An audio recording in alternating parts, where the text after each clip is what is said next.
Alors comme ça la place de la femme est à la cuisine. Non, non Gérard, non. C'est pas ça la question.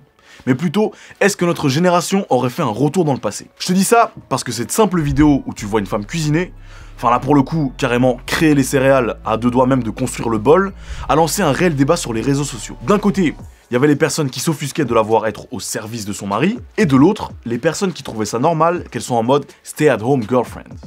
Mais c'est quoi ce phénomène qu'on voit de plus en plus sur les réseaux? Allez, générique. La femme que tu vois sur ces vidéos, c'est Nara Smith. Une influenceuse modèle de 22 ans qui est connue sur les réseaux sociaux pour se filmer bien apprêtée, en train de cuisiner pour sa famille, ses deux enfants et son mari, Lucky Blue Smith, qui est aussi mannequin. Jusque là, rien de bizarre, tu me diras. Elle aime cuisiner, elle dit même que c'est son langage de l'amour, sauf que sur les réseaux sociaux, elle a été critiquée pour plusieurs choses. Déjà, le fait que, de par son mari, elle embrasse les valeurs des Mormons. Et les Mormons, c'est une communauté religieuse aux États-Unis qui est connue pour être très conservatrice, à ne pas confondre avec les Amish. Et au niveau de la famille, chez les Mormons, c'est plutôt old school. Du coup, le mari au travail, et la femme qui s'occupe des enfants et de la maison. Et c'est cet aspect-là qui a créé le débat, le côté conservateur de la famille et de la place de la femme. Nara, alors qu'elle ne s'est jamais proclamée comme telle, a été décrite comme une stay-at-home girlfriend. Mais c'est quoi cette nouvelle tendance? Sur TikTok, t'as sûrement déjà vu passer des vidéos avec les hashtags stay-at-home girlfriends, soft girl ou encore divine feminine. C'est des vidéos où tu vois des femmes rester à la maison, s'occuper du foyer, cuisiner pour leur gars et commenter le tout avec une voix off. Elles sont considérées comme les femmes au foyer 2.0 et ce sera en opposition à l'ère de la girl boss. Sauf qu'aujourd'hui, à l'opposé du spectre de la girl boss, les stay-at-home girlfriends seraient de plus en plus nombreuses. La journaliste Eileen Coxall décrit ce mouvement comme un rempart contre le culte de l'ultra-performance. Dans un monde où il est encouragé de faire beaucoup de choses vite, d'être efficace, elles vont un peu à contre-courant. Alors, attention, ça veut pas dire qu'il n'existe plus de girl boss et qu'il y a forcément un camp à choisir. Mais la sociologue et chercheuse San Peters met en lumière le fait qu'au-delà de l'aspect très esthétique des vidéos des stay-at-home girlfriends, il y aurait, dans certains cas extrêmes,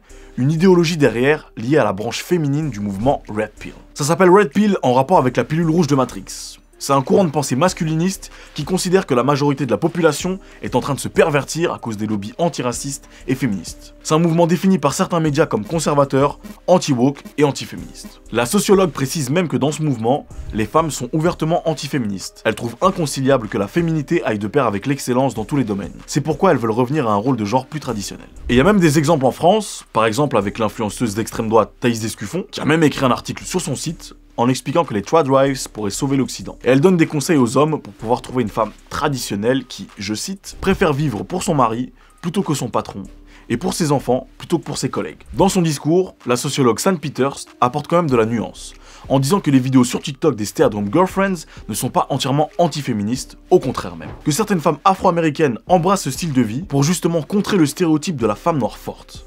Et que de se faire belle et boire du thé sur leur lit entre deux tâches ménagères est une forme de protestation contre la société qui en attend trop d'elle. Elle précise aussi en disant qu'il n'existe pas de soft girl ou de girl boss typique, étant donné qu'il n'y a pas qu'un seul type de féminité et que c'est par conséquent impossible à définir clairement. Alors, ce que je te propose pour faire avancer le débat, c'est tout simplement que tu me donnes ton avis en commentaire.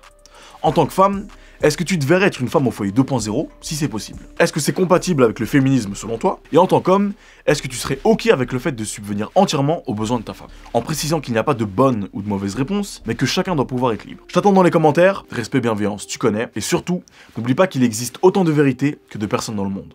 À la prochaine. Bon, t'as appris des trucs, t'as kiffé, t'en veux plus? Ici, si t'es pas encore abonné...